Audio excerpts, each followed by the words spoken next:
সম্প্রতি সময়ে জানা যায় যে চলিত বছর সাকিব খান অভিনীত বরবাদ চলচ্চিত্রটি মুক্তি তার তেমন কোনো বাধা নেই, কেননা সম্প্রতি চলচ্চিত্রটি সেন্সর বোর্ড থেকে সার্টিফিকেট পেয়েছে বলে জানা যায়।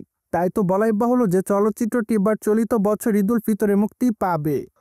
বাই দ্য ওয়ে, চলচ্চিত্রটির রান টাইম অবশ্য 2 ঘন্টা 19 মিনিট। তাছাড়া চলচ্চিত্রের পর্দায় সাকিব খানের বিপরীতে অভিনয় করতে দেখা যায় বিদিকা পালকে। বাই দ্য ওয়ে, চলচ্চিত্রটিতে খল চরিত্রে অবশ্য অভিনয় করতে দেখা যাবে টলিগঞ্জের দর্শকপ্রিয় তারকা যিশু সেনগুপ্তকে। অন্যদিকে অবশ্য সম্প্রতি চলচ্চিত্রের টিজার প্রকাশে এসেছিল। তাছাড়া চলচ্চিত্রের টিজারটি প্রকাশে আসার পর বর্তমানে চলচ্চিত্রটি দেখার জন্য অপেক্ষার মধ্যে সকলে, কেননা চলচ্চিত্রের টিজারটির ভায়োলেন্স দর্শকদের কাছে ব্যাপক আকারে নজর কাড়ে। তাই তো সকল দর্শকরা মনে করছে যে চলচ্চিত্রটির মাধ্যমে বা সাকিব খান তার ভক্তদেরকে নতুন কিছু উপহার দিবেন।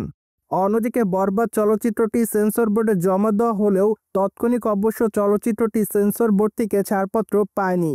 মূলত সেন্সর বোর্ডের কর্মকর্তারা বেশ কয়েকটা কারেকশন দিয়েছিল।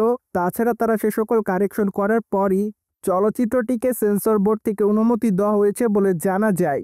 তাছাড়া মাত্র কয়েকটা দিন আগে চলচ্চিত্রটি তথ্য মন্ত্রণালয় থেকে অনুমতিও পেয়েছে। তাই তো বর্তমানে বলাই বাহুল্য যে বরবাদ মুক্তিতে বাংলাদেশে আর তেমন কোনো সমস্যা নেই। ঠিক এজন্য আপাতত সাকিব খানের সকল ভক্তরা চলচ্চিত্রটির জন্য অপেক্ষাতে। তাছাড়া চলচ্চিত্রটি ঈদের দিন মুক্তি দেওয়া হবে। অন্যদিকে অবশ্য নির্মাতারা এরই মধ্যে বরবাদ চলচ্চিত্রের বেশ কয়েকটা গানও প্রকাশে এনেছে।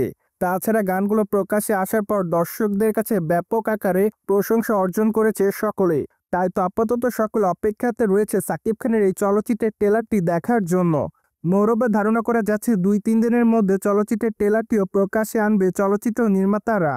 ঠিক তখনই অবশ্য চলচ্চিত্রের গল্পটি কেমন হতে পারে, ঠিক তখনই অবশ্য চলচ্চিত্রের গল্পের বিষয়ে একটি হলো ধারণা পাওয়া যাবে। মোরবা সাকিব খানের এই চলচ্চিত্রের বাজেট 15 কোটি টাকা। তাই তো এখন শুধু অপেক্ষার পালা, কেননা দেখা যাক চলচ্চিত্রটি মুক্তির পর আসলে কত টাকা ইনকাম করতে পারে। সো ভিউয়ার্স, জেনে তো নিলেন সম্প্রতি সেন্সর বোর্ড থেকে ছাড়পত্র পেয়েছে সাকিব খানের বরবাদ চলচ্চিত্র। আর এই বিষয়টি নিয়ে আপনাদের কোনো মতামত থাকলে কমেন্ট বক্সে জানাতে ভুলবেন না। Subscribe channel for more update.